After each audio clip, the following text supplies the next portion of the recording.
পাওয়ার পয়েন্টের মধ্যে এইরকম ধরনের ট্রানজিশন ভিডিও কিভাবে বানাবো চলুন দেখে নেওয়া যাক। তারপর এখানে ফার্স্টে একটি ব্ল্যাঙ্ক স্লাইড নিতে হবে। ব্ল্যাঙ্ক স্লাইড নেওয়ার পর ডিজাইন থেকে গিয়ে কালো ব্যাকগ্রাউন্ড চুজ করতে হবে। চুজ করার পর হোমে এসে এখান থেকে টেক্সট বক্স নিতে হবে। টেক্সট বক্সের সাইজ এখান থেকে চেঞ্জ করে দিতে হবে 450 লিখে এন্টার করতে হবে। এটাকে একটু অ্যাডজাস্ট করে পুরো স্ক্রিনে নিয়ে এখানে 1 2 3 লিখতে হবে। দেন এটি ডান দিক থেকে বাঁ দিকে ড্র্যাগ করে নিয়ে আসতে হবে। দেখুন তাহলে এরকম নিচে নিচে চলে আসবে। ওকে, দেন এটাকে একটু মিডিল করে নিয়ে বসিয়ে দিতে হবে স্লাইডের। দেন এই স্লাইডটিকে 3বার কপি করতে হবে। 3বার কপি করা হলো।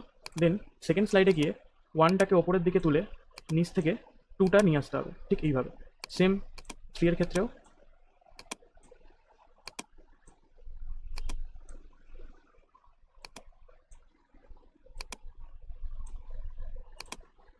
থার্ড স্লাইডের একটি ডুপ্লিকেট কপি করে এটাকে প্রথম দিকে নিয়ে যেতে হবে। দেন ইনসার্ট থেকে একটি পিকচার নিয়ে ঠিক স্ক্রিন বরাবর বসিয়ে দিতে হবে, ঠিক এইভাবে। দেন পিকচারটাকে সেন্ড টু ব্যাক করতে হবে, তাহলে দেখবেন এইরকম একটা ইন্টারফেস আসছে।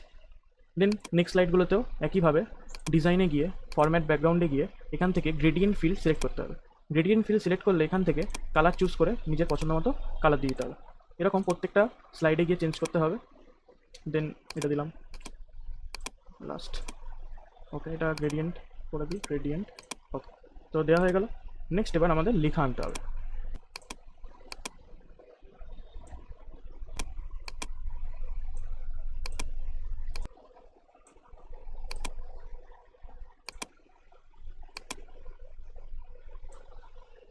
প্রত্যেক স্লাইডে লেখা দিয়ে দেওয়ার পর প্রত্যেকটাকে কন্ট্রোল দিয়ে সিলেক্ট করতে হবে। সিলেক্ট করার পর ট্রানজিশনে গিয়ে মর্ফ ট্রানজিশন এনেবেল করতে হবে। দেন এখান থেকে অন মাউস ক্লিক উঠিয়ে আফটারকে অন করে 1 সেকেন্ড করে দিয়ে অ্যাপ্লাই টু অল করে দিয়ে দেন স্লাইড শোতে গিয়ে ফ্রম বিগিনিংয়ে ক্লিক করলেই আপনাদের এরকম ধরনের স্লাইড শো তৈরি হয়ে যাবে।